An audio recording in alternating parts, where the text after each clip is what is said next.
Which players do you feel could benefit from his arrival?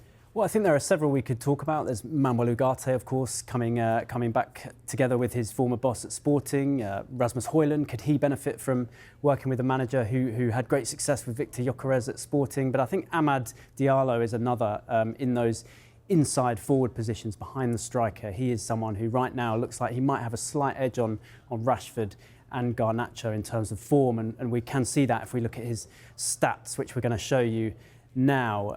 So he obviously is in a good run of form, Amad, and these numbers here, which are for the Premier League this season, these are per 90-minute stats on the ball this season. These really show how well Amad is doing in comparison to Garnacho and Rashford in these positions. So let's start with chances created here. So over on the far side, you can see that Amad Diallo is averaging 2.6 chances per 90 minutes, which is twice as many as either Rashford or Garnacho. He's making a lot more final third passes as well, 20.3 final third passes per 90 minutes.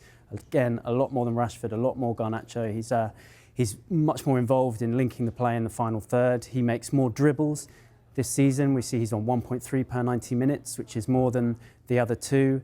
And then distance carried. So this kind of reflects his ball carrying ability. So on average, per 90 minutes, he carries the ball 277.4 metres per 90 minutes, which again is a lot more than Garnacho and Rashford. And at the bottom there, we see shots. Now Garnacho is top in this metric with 3.9 per 90 minutes, but Amad registering pretty healthy numbers, 2.3 per 90 minutes. And Rashford, you can see only 1.2 shots per 90 minutes for him. So on the ball, Amad is stacking up pretty favourably, and off the ball as well. We can see how impactful he's been this season in comparison with these two. So we'll show you these numbers now. So these are off the ball numbers for this season per 90 minutes. Possessions won in the final third. Amad is 1.5 per 90 minutes, which again is much higher than Garnacho or Rashford. His tackles, he's up on 3 per 90 minutes. Again, a lot higher than Garnacho and Rashford. He's close to 11 kilometres per 90 minutes. The other two are closer to 10. Garnacho on exactly 10 kilometres per 90 minutes.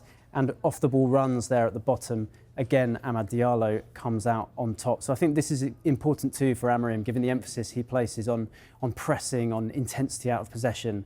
Amad does look like someone who can provide those things as well as goal threat and creativity at the moment. Okay. There's been a lot of talk, of course, around Amorim's preferred formation, 3-4-3 or 3-4-2-1, depending how you look at it.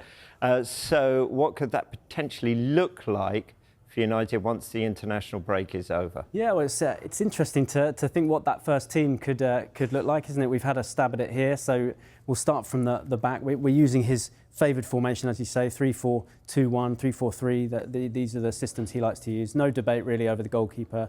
Onana in goal. We've gone for Lenny Yoro as the right-sided centre-back in the three. Obviously, he hasn't played since pre-season due to his injury, but he is now back in training. He's got a fortnight with the new manager on the training ground. Maybe that could help him get up to speed and maybe get into that team.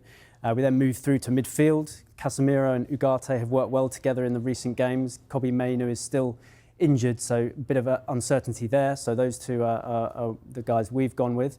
Mazraoui gets the nod on Diallo at right wing back. He's in good form. And then we've gone for Garnacho as the left wing back, just because Luke Shaw probably won't be ready for this game, and otherwise you're looking at playing Diallo out of position.